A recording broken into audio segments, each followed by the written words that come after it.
Praise God. God is good all the time. So, happy Mother's Day to all of you. Even you guys. You're like, oh, no, I'm not a mother. No, but it's Mother's Day. So, happy Mother's Day. Your day is coming. And I got a message for you. I ran across a couple of quick, just funny little stories. I think it has to do with, females or motherhood. The first is, a boy came home with 2 black eyes. Fighting again, his mother exclaimed. Didn't I tell you, when you're angry, you should count to 100 before you respond? Little boy says, I did. But the other boy's mother told him to count to 50.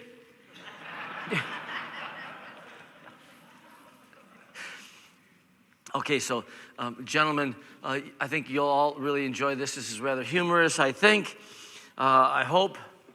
I don't smell any rotten tomatoes and cabbage in the place, so we're good. An architect was having a difficult time with a prospective home builder. Can't you give me some idea of the type of house you want? Well, exclaimed the client, all I know is that it has to go with an antique doorknob my wife bought in Vermont.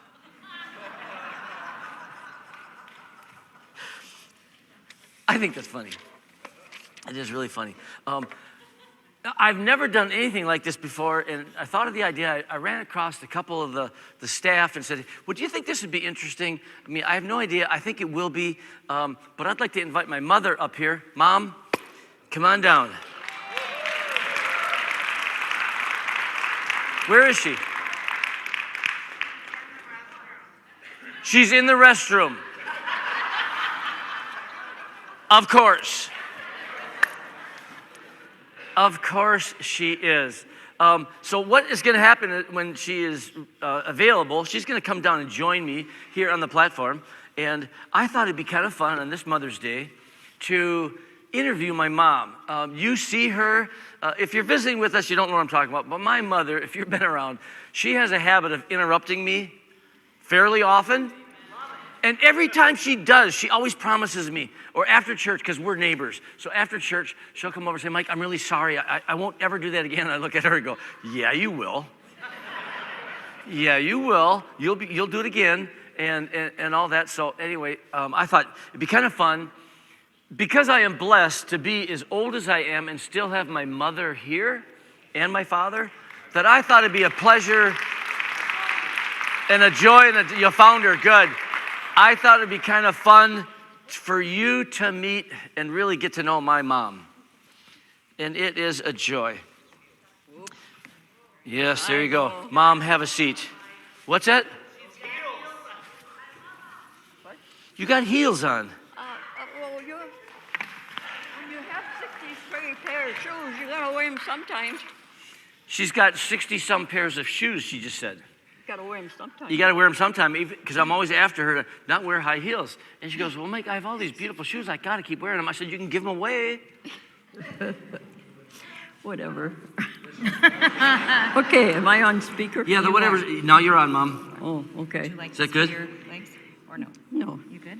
Okay. Yeah, I'm good. Okay, cool. Well, so here we go. Mom, this is going to be kind of fun.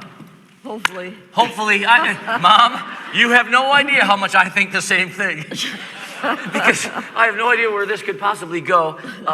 So really quick, just a couple little background stuff. You come from a family of what size? 5 girls and 2 boys. 5 girls and 2 boys. Yep. Yep. And I'm in the middle. And you're right in the middle. Yep. The class clown. Well, I wouldn't say that. No, I wouldn't say it either, because you guys do not realize the woman that you know is not the mother I grew up with. Nope. She really wasn't. I mean, she lived on tranquilizers. She was a nervous wreck all the time. I cried all the time. All the time. And chain smoker and all that. And she has so changed. And she would never go in the woods. Are you kidding me? When she turned 70, she comes to this conclusion, and I thought for sure she was suffering from a brain aneurysm when she said and announced, I want to go bear hunting. You've never been in the woods. Because there's snakes and spiders and everything else out but there. I just. But no. you really changed. Well, yes. Yes. After having 4 boys and 3 of them are avid hunters, why shouldn't I go show them up? Yeah, that is true, and you kind of have. How many bear have you shot? I have shot 4 black bear with 1 bullet each. I don't believe in wasting my ammunition. Okay, so 2 in Canada and 2 up north. and 2 up north. Yeah. Then we got lost for 2 days in the woods. Yes, you did. That was an adventure. Yeah, it was. I mean, they really should have died because they got lost. They're in a 4-wheeler, getting ready to set bait. This was what, 10 years ago, maybe? Oh, at least. Yeah, okay, 10, 12 years ago. And they went over bumps and stuff. She's holding the bucket of bear, so it's dripping, splashing all over her. They get the 4-wheeler stuck. They're lost. They don't know how to get out of the woods. And she's thinking, I'm walking around like bear bait, you know, smelling like bear bait. Yep. It's drizzly rain in the 40s. They have no jackets, no nothing. They should have died of hypothermia. Oh, we got home. I just threw our clothes away. They were so dirty. Just threw them away. She Just said, threw 'em away. again, this is my mother. I'm thinking, I can't imagine this. She was so thirsty. She was lapping up water out of leaves. Well, yeah, I was licking leaves. 'cause She it was was licking, moisture. it's like, they should have died. My husband, he drank out of a, what was it called? A creek? A creek or just a swamp. Yep. Green stuff over it. He got sick. He got, yeah. Okay. Yeah. Okay, so when were you born? 1937. 1937. They had really cool looking cars back then. They did, huh? Yeah, they did. I wouldn't know. Yeah, I'd love to have one. And where were you born? I was born in Lawrence, Massachusetts. Lawrence, Massachusetts. Thank you for the coffee. You want a bottle of water, Mom? No, I'll just keep it. I just realized, can I have a Kleenex? I realized I came up with a thing in my mouth. I should really get rid of it. Oh, Are you going to make her cry? No. It's hard to make No. me cry now. I'm not going to make her cry, but I'll keep it up here just in case. No, I'm not going to make you cry. No, I used to cry all the the time. time. If I thought you might be mad at me, I'd cry and I'd never tell you Yeah. what I was crying about. Yeah. Okay, so describe your home life. You have, a lot of siblings. Describe your home that you lived in too, because a lot of people probably aren't used to this. Oh, okay. My grandpa owned the house, and it was a 3-story house, and we lived on the 3rd floor. And so that means, 2 big flights of steps and 1 more going down the basement. But anyway, what else you want to know? I remember being there and going up and down Yeah, the stairs. yeah. And we'll get to that in just a minute. And Mom and Dad worked. Yes, what was home life like? What did your mom and dad do? They worked in a wool mill. They made wool in the mill. And my dad was the boss and my mother at the shop. But, How about at home? well, no.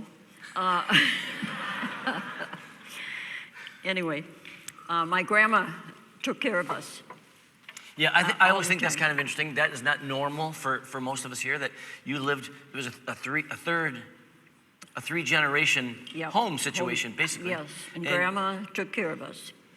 And she was a nice grandma. Nice grandma. Nice I grandma, remember nice hearing grandpa. you tell the stories that she would comb your hair every night before bed. Oh, yes, she did. She'd brush your hair. Yep, she would. I'd had to kneel in front of her. And one day, we were always told you cannot chew gum, because if you chew gum, it's going to get in your hair. My hair was long. And one day she's combing my hair, and I had gum in my hair. And she's, you chewed gum, didn't you? No, I lied. No. And she says, well, something's in here, and it was gum. She cut it out. Well, no, I took that upon myself. I went in the room and cut my hair, and then the next day when she combed my hair, I had this piece hanging here. And she says, you cut your hair. And I said, no, I didn't. God, you're a liar. I know, I wasn't a Christian then. Well, I think more it was you were a kid. Yeah, right. Yeah, and most. And I had the nicest parents anybody could ever have. They never, ever spanked us. Well, My- then what? My what kind of dad would parents come was home that? for lunch, and if I was kneeling in a corner, he'd say, okay, you can get up. That was our punishment. Mom would send us to the corner. She'd never get after it. Go kneel in the corner until your dad got home. So we do that, and Dad would open the door. He'd say, all right, get up. That was it. Oh, that's interesting. What kind of neighborhood did you grow up? What was the neighborhood like? Just great. There was a lot of kids, and we used to make up our own games. One game that I enjoyed a lot was we had two groups of kids. One from each group was the leader, and that leader would take that group of kids and go hide them.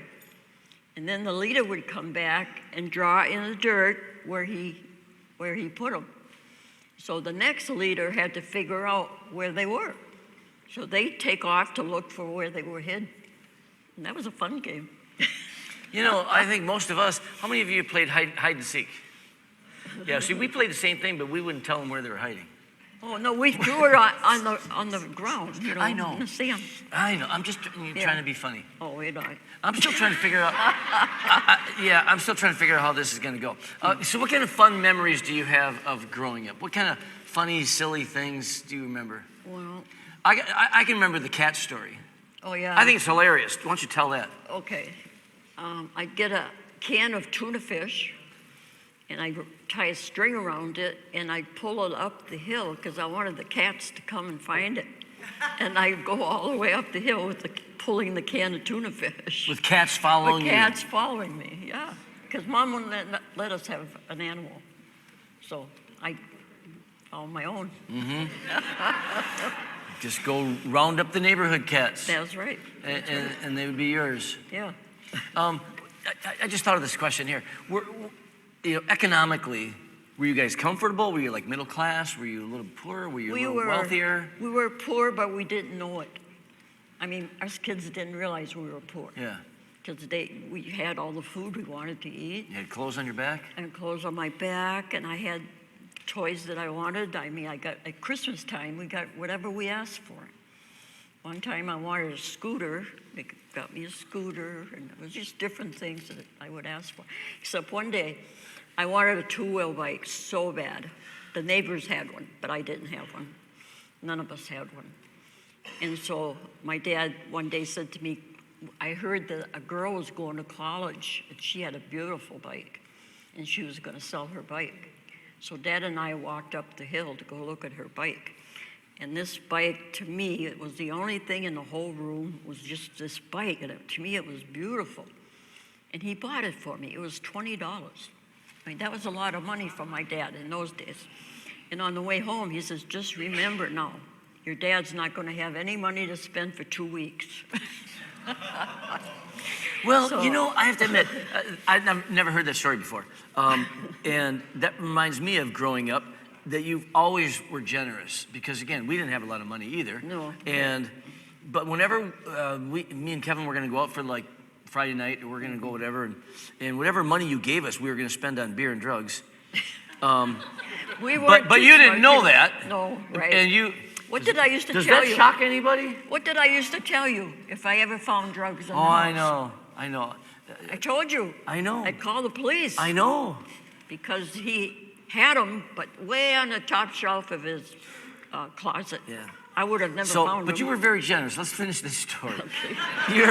You were always very generous. And I remember, again, not having any money, but every once in a while you'd reach in your purse and you'd say, Mike, I only got $2. And you'd give me the $2. Yeah. And I later would feel guilty because how I spent the $2. Well, I had no idea. I know you didn't, otherwise you wouldn't have given it to me. So in my teenage years, before I knew the Lord, I smoked pot all the time, and I had a pound of it in my closet in my bedroom. And she was all, because I was getting caught often and all this kind of thing. And I remember one day she just really emphasized it. Mike, do you have any drugs in this house? Do you have any marijuana in this house? No. See, I'm just like you. I lie. Yeah, you did. I lie. I wonder where you got it from. I know. I said, no, I don't got it in here, because if you do, I'd call the police. I'd call the police on you. Do you sure you don't have any in here? No, I'm sure, Mom. Yeah. Okay, so I wish I would have thought of this whole idea earlier, because I could have gathered some pictures to show people. That stairwell, I remember it's very kind of unique. It's just all wooden, and the stairwell up the side of all the houses, but it was enclosed. Yep. Tell a story about carrying jugs or milk or oil or something. I remember hearing a story. My job and my brother's job every evening was to go down the basement to get fuel oil. My brother would carry a big steel container, and I would carry a jug, a glass jug. And and my brother would tease me. He'd get my ankles, and this jug kept hitting the steps, and that was 3 stairs up. 3 stories. 3 stories up, and my grandma would be waiting for me on the top floor to grab the jug for me. Well, after doing this for so many nights, that jug I was Clanking carrying, on the stairs. finally almost got up to grandma, and the jug just broke. Fuel oil all over. So the next morning, Mom and Dad and Grandma and Grandpa were in the hallway cleaning up this mess. Scrubbing up. Yeah, it was stunk really bad. All that fuel. But why did they give me a glass jug? I should have had that tin one. Okay, so you and Joe had to go get a Christmas tree or something? Yeah. Or get rid of it or whatever? What's the Christmas tree story? Yeah, I'm trying to think of it. Well, we were sent to get a Christmas tree, and instead of getting one, we came home with 2. Because my brother convinced me that they were twins. So we brought 2 home. So you brought 2 home. Oh my gosh. I believed a lot of stuff when I was growing up. Let's see, gullible? Yeah, I'm not sure about that. Okay, so any other interesting, fun stories, entertaining? I mean, obviously you're sitting here thinking. With what? you guys. With us? You and Kevin. Well, let's wait. Let's wait until we get to down the road a little bit. We gotta get you married before we get you having kids. Okay. Okay, so you got married in 1958. That's right. That's what I mean. We want to do this the right way here. Okay, so you got married in 1958. Dad was in the military, and he would drive like 500 miles on the weekend just to come see you. Yep. And then I didn't know if I should marry him because the nun told us that the world was going to end in 2 years. So I thought, I could put up with anything for 2 years. And here, we've been married 67 years. 67 years. Anyway. Okay, so I do have a picture of their wedding. So if you can put that up there on the Trons, I'm going to show you over here. Oh, we had a double wedding. So right there's my dad. There's my mom. There's my mom's sister, Lucille, and her husband, Frank, Uncle Frank. Yeah. So they were going to be getting married like really close to each other. 3 months apart. 3 months apart. So your dad came and said. He sat us down one night. He says, girls, we're going to be inviting the same people. He says, would you consider getting married on the same day? Seeing I'm paying for the wedding. So I looked at her, she looked at me, and I said, fine with me. So we had a double wedding. You had a double wedding? Yeah. And there it is. What an entourage, huh? Yeah. Pretty wild. So yeah, you shared that special day with your sister. I think that's pretty cool. Yep. So I'm trying to figure out, there's Uncle Willie. Yeah, he's passed Okay, away. so he's passed. So I'll go this way so you can see this way, Mom. You can help me out. So there's Uncle Willie. Yeah. Auntie Rita, your sister, my Rita. Sister, older sister. She's passed. Your dad. Yep. Right there. Yeah. Your mom, you can't really see her there. Can't see her. Are any of the French-Canadian relatives here? Yeah, Romeo and people like that? They're way in the back. They're way in the back somewhere back there. Yeah, okay. It looks like a bunch of hoodlums to me. My grandpa Roy is the one you can kind of see him. He's straight up with the gray right there. Right there. That's my grandpa Roy. Grandpa Roy. Yeah. Uh-huh. My dad was born in Canada. So there was a lot of relatives from Canada. So your grandpa, your dad. My other grandpa, I can't see him in the picture. Yeah, Grandpa Ganya? Gagne. Say it again? Gagne. Gagne? No, Gagne. Gagne. I'm not French. I can't say it the way you do. Forget it. Anyway, who's this guy? Is that Dennis? That's Denny, and he passed away in his 50s. Yeah. Yeah, he was like 2 years older than me. Or 4 years, something like that. 4 years. Yeah, something like that. Yeah, 4 years older than me. Yeah. But anyway, so that's their wedding picture. Isn't that a great looking couple right there? Huh? Yeah. That's very cool. Okay, so now we're going to move into, you've already told the reason why you got married. I could do anything for 2 years. Yeah. Wow. That's what the nun told us. The world's going to In end 2 years. 2 years. Let's just get ready. Okay, so, I went to Catholic school. yep, I know you did. It's like 8 years of it, 12 years of it, something like that. Yep. No, you didn't go to 8 years. You only No, went to 8 years of school. You quit after 8th grade. Yeah, I gave it up. She gave up. I gave it up. I got tired of going there. Hey, We I were just, going to learn Latin, and I didn't want to do that, so I didn't go. hey, I just remember a story. You said you cried a lot, but you cried every dinner. At supper time. Every supper time you cried every night. Tell us why. Tell us the story. Well, the reason, my place at the table was right by my dad, and my dad would put the food on my plate, and I cried every single night. And after we were married a few years, we took a vacation to see my parents, and my dad said to me, Annette, my name's Annette, Annette, can you tell me something? Why did you cry every single night at supper time? I says, well, Pa, we called him Ma and Pa. Well, Pa, you put too much milk in my mashed potatoes. They would just float around. And my dad said, we could have fixed that like right now. If you would have just said something. But I would never say anything.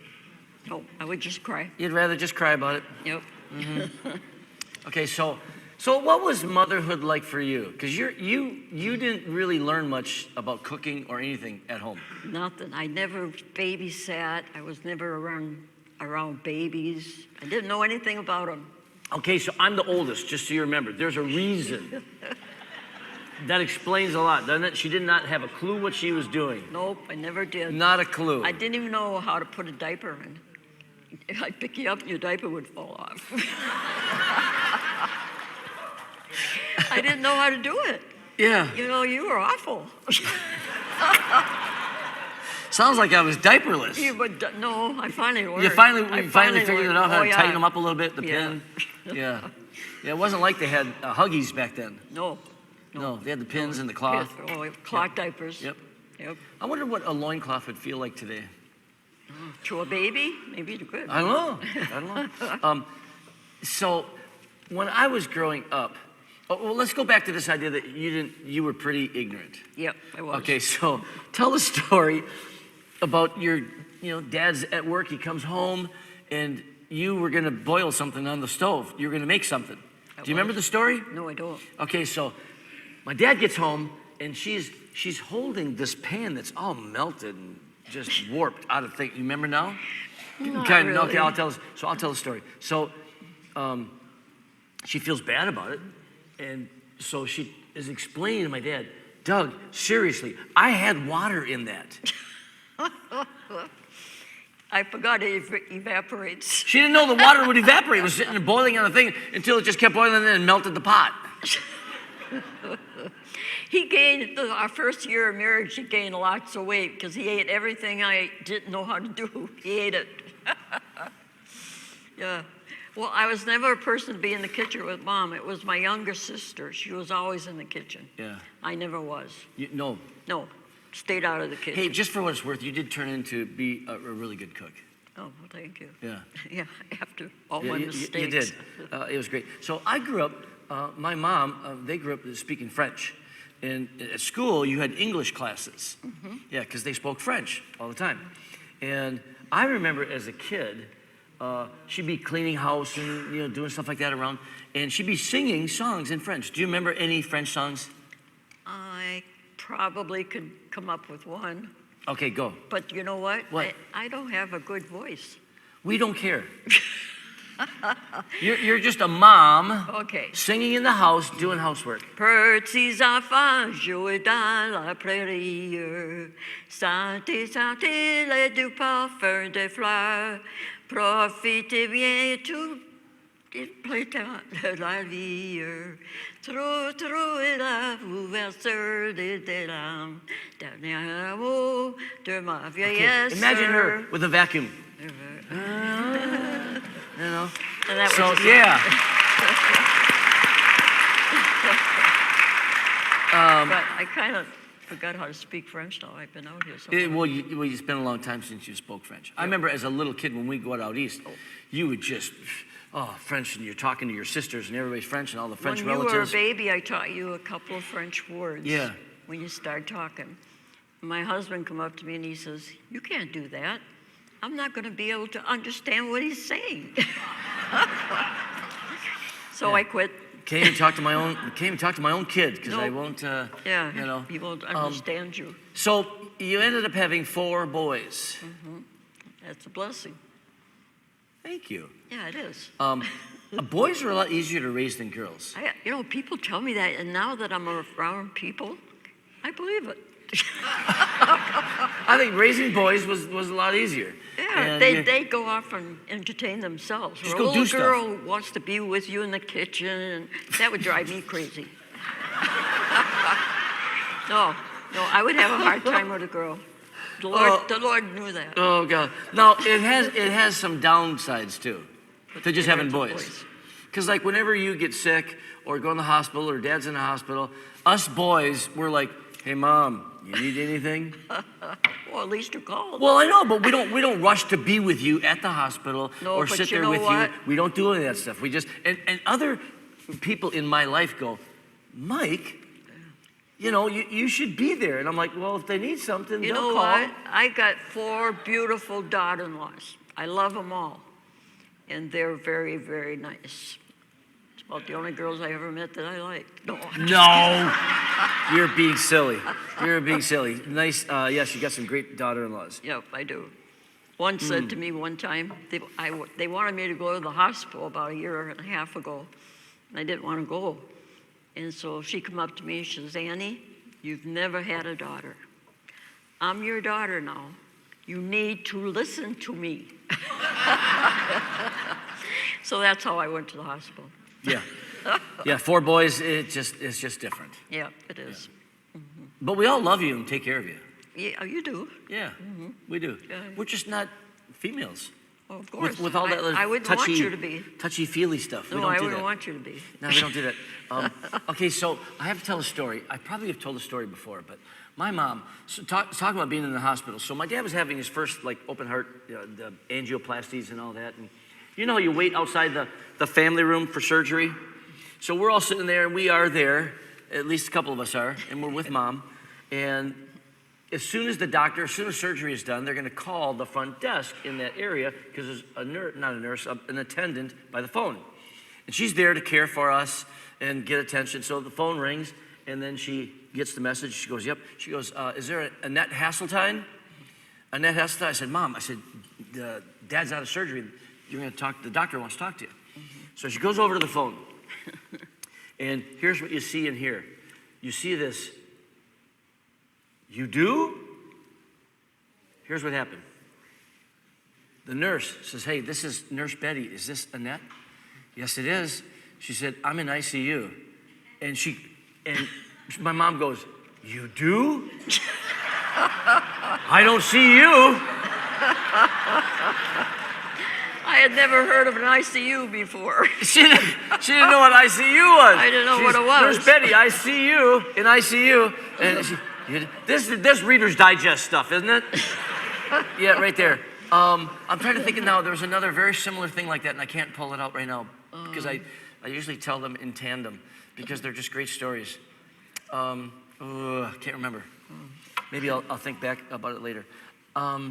So what were some of the biggest challenges about being a mom? Again, we were all fairly close except for our youngest. He was a surprise. Yep. 13 years younger than me. And one thing I remember, because I would have been 13 years old. I remember, you were pregnant and all that, and then you're having a baby, so you go to the house. And I'll never forget my dad. It was like it was his first baby. He was still just overjoyed to have a baby. I was 35. I'll never forget, you were 34 years old. Or 35. 35. Yeah. And I remember you felt bad about being pregnant at that age. At that age, yeah. At that age. I know, I was Boy, old. have things changed, huh? But I'll never forget, Dad comes pulling in, parks the car from coming to the hospital, seeing you and the baby, and he's barely even out of the car, and he shouts to the whole neighborhood, "It's a boy!" And he is just like a little school kid, just so excited. And I remember that impacting me going, that's exciting. Kids should be celebrated. Yep. And I mean, right from the very beginning, it was cool. So, but what for you, what were some of the greatest surprises or joys of being a mom? Well, you know, there was a point at one time I really, really wanted to get a job and go work out away from the house. To get away from us? Yeah, and my husband didn't believe in a mother working out. He believed in just living on one income. Well, finally, one day he gave up. He said, okay, I'll tell you what. You can go out to work for 1 year. And 1 year to the day, you got to quit. And I thought, oh, okay. And I worked nights, so he had to take care of the kids when they come home from school. And that's why he had a limit on it. That's right. No, I'm just kidding. No, whatever. And day came, a year later, I had to quit. And I thought, oh my gosh, I was making good money. I mean, I was. I was working for a meat plant. I was working in the dog food department. And I was checking dog food cans go by. And one day We grew up in South St. Paul. And the stockyards were right there, so she worked for Armour's. Go ahead. Yeah. And I'd check the cans as they went by, make sure that, and one time the dog can had a vegetable label on it. Well, the whole shop was all guys except me. And these guys used to goof around. And I noticed they were wrong labels on these dog food cans. So I called my supervisor over and I said, you better go check that case. And he did. He couldn't believe it. He said, it's a good thing you caught that. He says, because they would have shut the cover and they would have taken off. So I was examining them. Dog food labeled with like a vegetable, beans, whatever. Oh, beans, yeah. Beans or whatever else. Okay, so you worked for a year. What happened at the end of that year? I quit. You quit? I quit, yeah. I know the story, so tell everybody what happened. Well, Doug never cashed any of my checks the whole year I worked. So what he did is he went out and bought me a brand new car with that money. He didn't want to get used to living on 2 paychecks. That's why he didn't cash my checks. Didn't want to get used to it. He It's didn't always want hard to to go get backwards. used to it. That's right. It's always hard to go backwards. So I never worked again.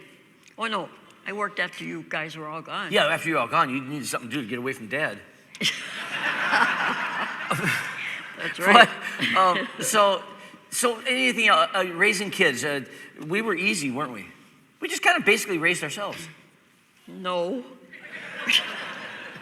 No. You'd like to tell me what to do. We tried. Yeah, really hard. Yeah, we tried. I tried to get her to smoke pot one time. Oh, yeah.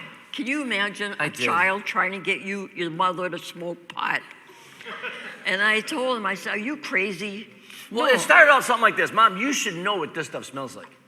And this ain't mine. It's a friend of mine's. Yeah, he told us. And I got it just for you.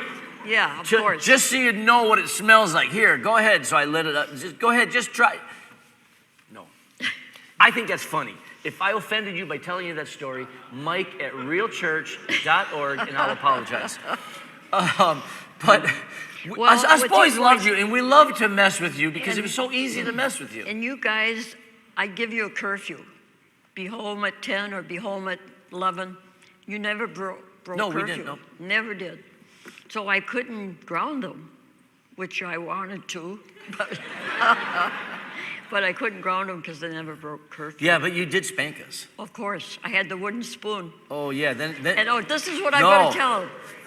Mike and Kevin are only 9 months and 10 days apart. 9 months and 9 days. 9 months and 9 days. And here, they were always in trouble at the same time because they were together. So I'd sit there and I'd say, okay, you boys are getting a spanking, now get over here. So they'd say, you go first. No, you go first. No, you go first. So then I would say, the last one's really going to get it. So they both come. So one day, you know, she started with just spanking with their hand against what people say to do and all that. I tell you what, we were spanked by my parents' hands. Never, if they ever raised their hand, did we flinch. because we were never hit out of anger. No. Just so you know. You know, the Bible says that spare the rod, spoil the child. And if you spank your child, you're not going to kill him. There's punishment that can be meted out in a very healthy, loving way. Again, you know, experts say don't use your hands and all that stuff. Now they say you could get in trouble for actually spanking, corporal punishment of your kids. I feel bad for parents today. Yeah, It's tough. years ago. But literally, we get spanked with your hands, but we never were afraid of you. We never saw you angry. In fact, when we got in trouble and we were going to get a spanking from Dad, we both hated it because it was going to take a half-hour lecture before we finally got the spanking. Yeah. And we're like, hey, could you just spank us and get it over with? But no, we had to go through. What did we do? Why did we do it? What other options could you have chosen? This wasn't a good one. And the whole time you start out with, come on over here. You know you're going to get a spanking. Yep. And then began the conversation. And we're just like, could you just hit us and get it over with? No. So as we got older, so my mom, when she gave us a spanking, we got a little older and it didn't hurt. She couldn't. I heard him giggling around the corner. We're wailing when she's spanking us. We're like, oh, you're killing us. Oh, it's horrible. And then we turn around the corner. And they were giggling. We're like. And so I went around the corner and I told them, I said, so you guys think that's funny, huh? Let's go see how funny this is going to be. And that's when she changed from her hand to this wooden handle with a steel spoon. Oh yeah, it was a steel. Yeah, I have it in my office. Yeah, you saved it. I have it. So you can't lay your hands on it. No, I know. I took it. I have it still And as a memory. I love it. At one time, I couldn't find it anywhere. I know, we hid it. Underneath all the toys in the toy box. Yep, we did. I found it. Yeah, we hid it. Yes. Yes. Yeah, that we did. Okay, so let's see, what time is it here? What anything else that you think is noteworthy of being a mom, as far as anything that was fun or anything painful? I'm scared to ask, did you say anything painful? Because I think there really wasn't anything No, really? painful. Okay, good. No. Dad and I got along great. He basically let me do what I want. I mean, you know, shopping. Even today, he tells him, you haven't been shopping for 2 days. You want to go shopping? And he's very patient. Take all the time you need. I'm not in a hurry. We're retired. We got all the time we need. Well, I can just tell you this, and you all probably know it. You guys have changed. That's not the parents I grew up with. Yeah, right. That's the benefits of getting older. Yeah, that's you right. just don't care. We don't care. Some of that. But okay. I love all my grandchildren and great-grandchildren. Okay, so you became a Christian. You became in a personal relationship with Jesus. Tell us that story. Do you remember this fellow that used to come to St. Paul? He must have been an evangelist. Yeah, he was, yep. What's his name? Yeah. I forget his name. Yeah. He did Life in the Spirit seminars. Doesn't matter. Yeah, anyway. So this guy would come. So I was there. At first, my sister-in-law flew out from Washington to ask me to go to this seminar, whatever it was.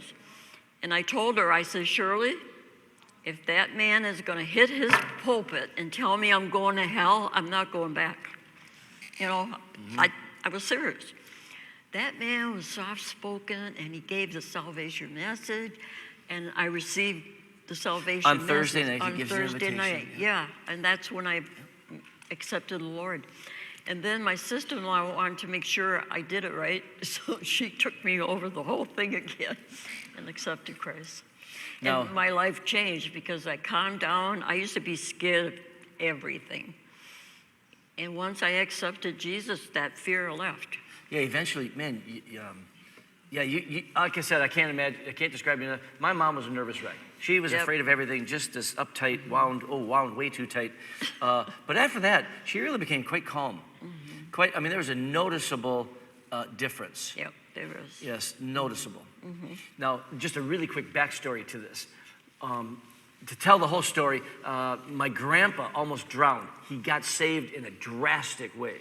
Jesus literally held him up out of the water while his boat was going around. And anyway, he met Jesus. Jesus told him, you have 1 year to get your affairs in order. My grandpa died 1 year, almost to the day since God told him that. But in that time frame, he told all of his kids, in fact, he made an appointment with every one of his kids.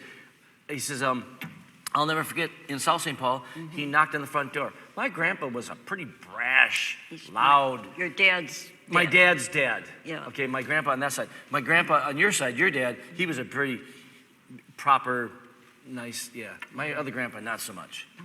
He was a lot of fun. He was loud. He was boisterous. He'd just come barging in the side door. But the one particular evening, he knocked on the front door, was dressed. I mean, suit and tie, had a hat on. My dad went to get the door. I'll never forget it. I was in the living room, and he comes to the door. And my dad is shocked to see him like that. He says, Dad, are you okay? And he says, son, can I come in? I mean, it was really That formal. wasn't him. It wasn't him. And my dad was like I could tell, it was just shocked by the whole thing. He invites him in. And he basically asks him a question, do you know I love you? And my dad goes, well, Dad, of course I love you. I mean, he was just shocked by the whole demeanor of the thing. The whole purpose of the meeting was he did that with every one of his kids. He wanted to share his story. I met God. I met Jesus. Yep. Well, this sister, my dad's sister, Shirley, thought he had lost his rocker. Yep. And so she started doing some investigating, following up, and that's when she accepted Christ as her Savior, Yep. changed her life radically. That's when she wanted to share it with you, Yep. and on the story goes. Okay, so you're a Christian. You became a Christian, okay, and you were raised, obviously very, very strict Catholic. I can't even describe to people here how Catholic you were. You were more Catholic than the Pope. We went to church all the time. Yeah. Saints Your Day. brother headed up the CCD class for the whole Boston Archdiocese. Yep. You have cousins that are priests and nuns. Well, the uncle that married me was a priest. Your uncle married you. Yeah, he was a priest. So if I tell them that you were raised Catholic, that's kind of an understatement. Okay. Yeah, I was. So, but because of that, and again, nothing against being Catholic, but we started going to other churches because, at least back then, and if you were Catholic, you only went to the Catholic church. You didn't go anywhere else. But all of a sudden now we're going to this church every once in a while and that church and all these different churches. Yep. And so your family's reaction was highly negative. Yes. It kind of like disowned you. Well, because they were so Catholic, and especially when I left the Catholic Church, and then my husband decides to be a minister. I mean, that was a big owie. Yep. But by the time I went back home to visit with them, my dad accepted it. Because we were walking out on the sidewalk one day, just my dad and I, and he knew everybody in town. And he'd say, well, this is my daughter, and she's married to a minister. So that didn't bother him, It just shocked me. Yeah. Yeah. He had changed and taken that on as a thing. Yep. For those of you who maybe your family members, when you leave whatever church it is that you grew up in and you go to another church or you're coming here or whatever, you need to know this. It's because they love you and they care for you. Their concern was that you would somehow go astray. Yes. It wasn't anything else except for that they loved you. But I got to lead my mother to the Lord. Yeah. And she was in the hospital. Yep. And I prayed with her. She accepted Christ, and it's just blessed me. Yeah, it's really cool. You experienced a healing, and every once in a while I tell the story because you and Dad were pretty new in this idea of reading the Bible, believing it, and that kind of thing. And tell us about your eye. Oh, yeah. I had a lump in my eye that wasn't going away, and I had surgery on it.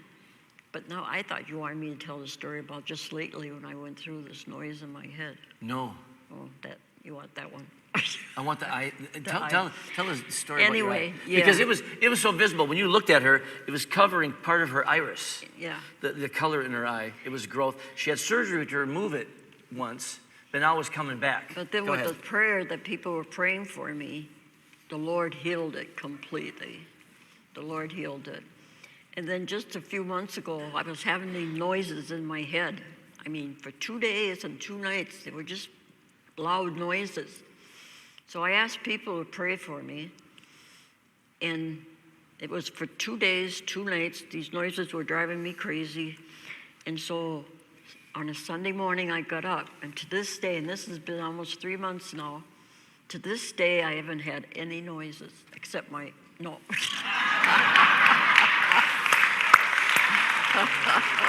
Yeah, there is that. I could be. So I I could be just noisy. thank the Lord because the Lord He still does miracles. Yes. And that was a miracle. She was at a Bible study, and the pastor, before they closed the Bible study, says, "Does anybody here need a healing?" And my mom thought, "I don't want surgery again," so she went and got prayed for. That's And right. that night, goes home, looks in the mirror, and it's gone. It's gone. Yep. So now what's really kind of ironic, for the next several days, she's telling everybody, she's going like this. Look at this, my eye is healed. She's going like this, Mom, because she had poking it and They pulling thought it so I was much. lying. Yeah, she thought, you look like you need a healing now, you know. Anyway, I so was so just out of happy. curiosity, we're going to kind of wind this down. Because I was so happy. And I'm gonna open it up if we have just a couple minutes. I'm gonna open it up and see if you have a question, okay? But what, Mom, advice would you have if you have any? Do you have any mom advice? Because you've survived 4 boys, Being married. being married for 67 years. The only advice I could give a young bride would be to love your husband. I mean, and remember, he's the head of the household. I would not, no, he is. He is. He's the head of the household. And most of the time, guys are nice, you know. They're not going to be mean at you or anything. Oh, you don't know some of these guys.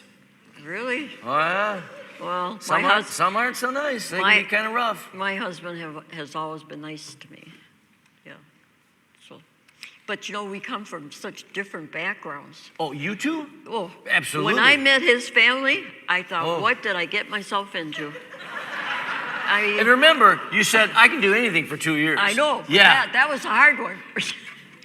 I mean, I come from a quiet family, and these people, They're noisy. noisy. We sat at the dinner table for the first time, and all these dishes went by, and I never got a thing yet.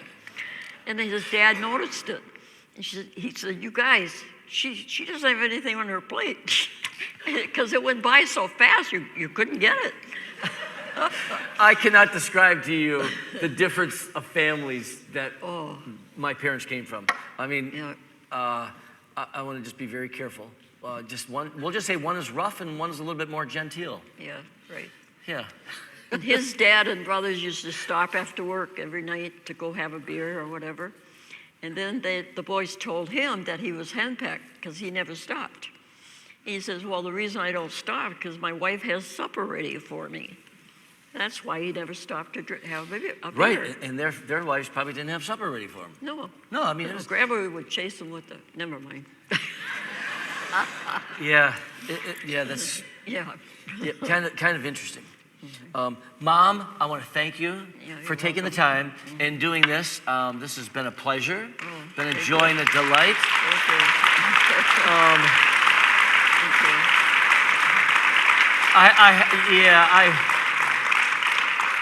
Thank